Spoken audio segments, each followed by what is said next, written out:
50대 윤모 씨 등 일당 3명은 지난 2015년부터 1년 반 동안 홍콩에서 금괴를 사들여 우리 공항 환승구역에 반입한 뒤 일본으로 반출했습니다. 세금이 붙지 않는 홍콩과 금값이 비싼 일본에서 거래해 그 시세 차익을 노린 겁니다.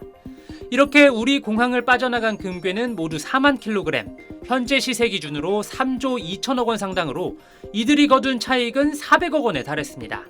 이 많은 양을 어떻게 반출했을까? 여행객을 모집해 해결했습니다. 공짜 여행에 일당까지 준단 말에 무려 5천여 명이 운반책으로 가담했고 하루 평균 금괴 200여 개가 비행기를 탔습니다. 대법원까지 간 재판 끝에 윤 씨에겐 징역 4년이, 다른 일당 2명에겐 각각 징역 1년 4개월과 1년 6개월이 선고됐습니다. 여기에 벌금과 추징금까지 있었는데 각각 6천억 원 안팎씩의 벌금이 3명 공동으로 약 2조 원의 추징금이 선고됐습니다. 현행법은 신고 없이 반출한 물품의 원가가 5억 원 이상인 경우 물품 원가만큼 벌금을 부과하도록 하고 있기 때문입니다. 이 벌금이 과하다고 생각한 이들은 해당 조항이 책임과 형벌이 비례하도록 정한 헌법 원칙을 어겼다며 헌법 소원 심판을 냈는데 최근 헌법재판소는 재판관 전원일치 의견으로 해당 조항에는 문제가 없다고 결정했습니다. 헌재는 수사와 처벌이 힘든 특성을 고려하면 경제적 불이익을 가함으로써 경제적 동기에 의한 대규모 밀반송 범죄를 예방하고 엄단할 필요가 크다고 결정 이유를 설명했습니다. SBS 민경호입니다.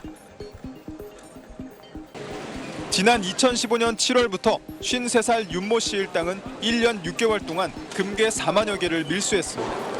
홍콩에서 사들인 금괴를 우리 공항 환승구역으로 몰래 들여온 다음 여행객들을 통해 다시 일본으로 밀 반출하는 수법으로 400억 원에 이르는 시세 차익을 거둔 것으로 수사 결과 드러났습니다.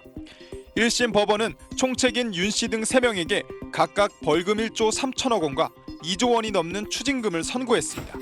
국내에선 역대 최대 규모입니다. 현행법은 신고하지 않고 수출하거나 반송한 물품의 원가가 5억 원을 넘을 경우 원가를 기준으로 벌금을 책정하고 밀수한 물품을 몰수할 수 없을 땐 국내 도매 가격에 상당한 금액을 추징하도록 돼 있습니다. 이들이 밀수에 빼돌린 금괴의 원가만 1조 3천억, 도매 가격은 2조 원에 이르러 이런 천문학적 액수가 정해진 겁니다. 재판부는 또 윤 씨에게 징역 5년, 운반 조직 총책인 양모 씨에겐 징역 2년 6개월을 선고했습니다.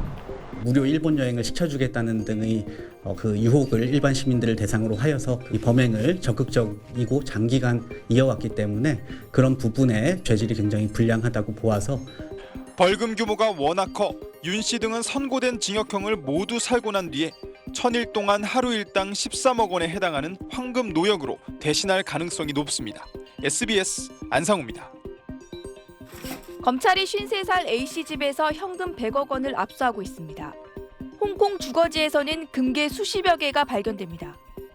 A씨 일당은 금괴 밀수로 번 돈으로 가상화폐 채굴장까지 운영했습니다. 부산지검은 지난 2015년 7월부터 1년 6개월 동안 금괴 4만여 개, 2조 원 상당을 밀수한 조직을 적발했습니다. 홍콩에서 산 금괴를 제3국으로 가는 환승객으로 가장해 한국공항 환승구역에 들어온 뒤 일본으로 가는 한국인 여행객에게 전달해 일본으로 밀반출한 것입니다. 하루 평균 금괴 200여 개가 한국공항을 통해 빠져나갔습니다. 금괴 부가세금이 없는 홍콩에서 사 비싼 일본에서 팔아 시세 차익을 받습니다.